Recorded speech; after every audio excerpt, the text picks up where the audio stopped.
আহ, আসলে বৃষ্টিপাত গতকাল রাতে সামান্য বৃষ্টি হয়েছিল এবং একটু আগে অর্থাৎ 5 মিনিট আগ থেকে আবার থেমে থেমে সিলেটে কিন্তু বৃষ্টি হয়েছে সিলেটে আসলে বৃষ্টি শুরু হলে কিন্তু একটি শঙ্কা দেখা যায় যে জলাবদ্ধতার। আমরা দেখেছি গতকাল দিনভর কিন্তু থেমে থেমে বৃষ্টি হয়েছিল, যার কারণে আসলে পুরো নগর জুড়ে কিন্তু জলাবদ্ধতা তৈরি হয়েছিল।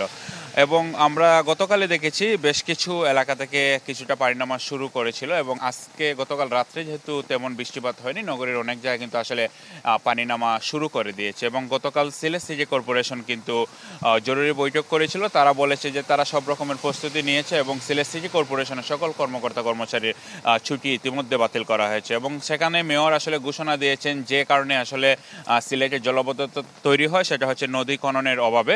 তারা বলেছেন যে তারা আর পানি উন্নয়ন বোর্ডের দিকে তাকাবে না, তারা নিজেই তাদের যে অংশে 18 কিলোমিটার তাদের অংশে পড়েছে সিলেট সিটি কর্পোরেশনের অন্তর্ভুক্ত এলাকায়, সেই 18 কিলোমিটার নদী খনন তারা নিজের উদ্যোগেই তারা সামনের বছরের মধ্যে তারা সম্পন্ন করবে বলেন একটি ঘোষণা দিয়েছেন। আমাদের কাছে জেলা প্রশাসন যে তথ্য পাঠিয়েছে তারা বলছে যে সিলেট শহরে অর্থাৎ সিটি কর্পোরেশনের এলাকার 11টি ওয়ার্ড এখনো আসলে প্লাবিত রয়েছে। যদি আজকে বৃষ্টি না বাড়ে তাহলে এইসব এলাকা থেকে পানি নেমে যেতে পারে। এদিকে সিলেটের যে নিম্নাঞ্চল রয়েছে, বিশেষ করে সিলেটের যে সীমান্তবর্তী এলাকাগুলো রয়েছে, সেই এলাকাগুলোর কিছুটা আসলে এখনো উন্নতি আসলে দেখা যায়নি। বিশেষ করে কোম্পানিগঞ্জের অবস্থা খুবই খারাপের দিকে যাচ্ছে বলে আমরা দেখতে পাচ্ছি। এবং একটু আগে আমি পানি উন্নয়ন বোর্ডের কর্মকর্তাদের সাথে কথা বলেছি। তারা আমাদেরকে বলেছেন যে সিলেটের নদীর পানি কিন্তু গতকাল থেকে কিছুটা কমা শুরু করলেও কিন্তু এখনো কিন্তু সিলেটের যে সুরমা পয়েন্ট এবং কুশিয়ারার যে সুরমা পয়েন্ট, সেখানে কিন্তু নদীর পানি বিপদসীমার উপর দিয়ে আসলে প্রবাহিত হচ্ছে। তবে সিলেটের বৃষ্টি এবং চেরাপুঞ্জি বৃষ্টির উপর নির্ভর করে যে উজানের ঢলগুলো, কারণ বৃষ্টি হলে কিন্তু এই যে জলবদ্ধতা বেড়ে যায়। তবে নগরবাসীরা যে অভিযোগ করেছেন তারা বলেছেন যে ড্রেনেজ ব্যবস্থা আসলে উন্নত না থাকার কারণেই কিন্তু অল্প বৃষ্টিতেই সিলেটবাসী আসলে ভোগান্তির মধ্যে পড়েন।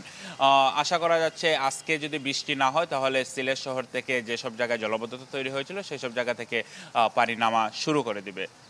শিমুল, আপনাকে ধন্যবাদ আমাদের সঙ্গে যুক্ত হওয়ার জন্য। এবার সিলেট থেকে চলে যাব সুনামগঞ্জে, সেখানে রয়েছেন আর জুয়েল। জুয়েল, আপনিও বৃষ্টির মধ্যে দাঁড়িয়ে আছেন, কাকভেজা হয়ে গেছেন। আপনার ওখানে কি অবস্থা? বিপদসীমা কতটা উপরে উঠেছে পানি? সবকিছু মিলে জানাবেন।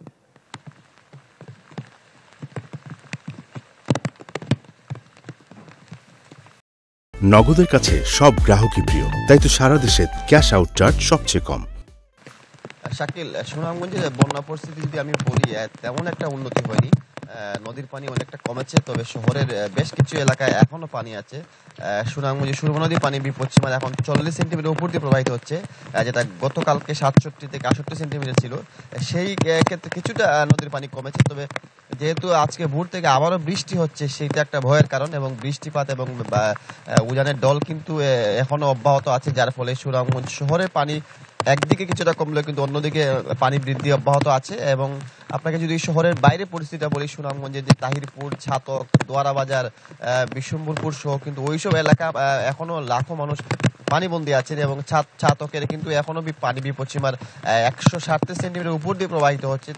এখন পর্যন্ত কিন্তু বেশ কিছু এলাকা পুরোপুরি পানিবন্দী আছে। এবং সুনামগঞ্জেরও প্রায় অনেকগুলো আশ্রয়কেন্দ্র খোলা হয়েছে এবং জেলা প্রশাসন থেকে ইতিমধ্যে প্রায় পুরো জেলায় 516টি আশ্রয়কেন্দ্র খুলেছেন এবং তারা বলছেন যাদেরই বাড়িঘরে পানি প্রবেশ করেছে তাদের দ্রুত আশ্রয়কেন্দ্রে। এছাড়া কিন্তু তারা পর্যাপ্ত ত্রাণ ব্যবস্থা রেখেছেন। তবে এখন পর্যন্ত যেহেতু বৃষ্টি আছে, যেহেতু বৃষ্টি বাড়ে, সেই সাথে কিন্তু আসলে নদীর পানি বৃদ্ধি হচ্ছে এবং শহর এলাকায় অনেক এলাকায় এখনো মানুষ পানিবন্দী আছেন।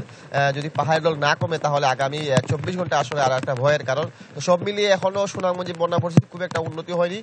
বৃষ্টিপাত অব্যাহত আছে, পাহাড় ডল আছে, নদীর পানি কিছুটা কমলেও কিন্তু লোকালয়ে এসে পানি প্রবেশ করেছে। এবং সুনামগঞ্জের প্রায় সবগুলো নিম্নাঞ্চলে যে উপজেলাগুলো আছে সেগুলো কিন্তু প্রায় লক্ষাধিক মানুষ এখনো পানিবন্দী আছেন। এবং প্রশাসন থেকে বন্যা মোকাবেলা ইতিমধ্যে সব ধরনের প্রস্তুতি নিয়ে রাখা হয়েছে। আমরা দেখেছি যে শহরে কালকে বাসাবাড়ি, দোকানপাট, ব্যবসা প্রতিষ্ঠান সবগুলোতেই কিন্তু ইতিমধ্যে পানি প্রবেশ করেছে এবং পানিবন্দী এসব মানুষগুলো আসলে চরম ভোগান্তিতে আছেন। তবে যদি বৃষ্টিপাত না থামে তাহলে আগামী 48 ঘন্টা সুনামগঞ্জের জন্য একটি আসলে ভয়াবহ একটা দিন পার করবে। যদিও পাওবো বলেছে যে আগামী 48 ঘন্টা পর সেই বৃষ্টি কমতে পারে, যদি না কমে তাহলে নদীর পানি আরো বৃদ্ধি পাবে। সেই ক্ষেত্রে কিন্তু গত 24 ঘন্টায় সুনামগঞ্জের সুরমা নদীর পানি অনেকটা কমেছে। যদি বড় ধরনের পাহাড় ডল না থাকে তাহলে আসলে সে বৃষ্টিপাত কম হয় তাহলে কিছুটা স্বস্তি হবে, নতুবা নদীর পানি বাড়তে পারে। শাকিল। জুয়েল, আপনাকে অসংখ্য ধন্যবাদ এত কষ্ট করে আমাদের সঙ্গে যুক্ত হওয়ার জন্য।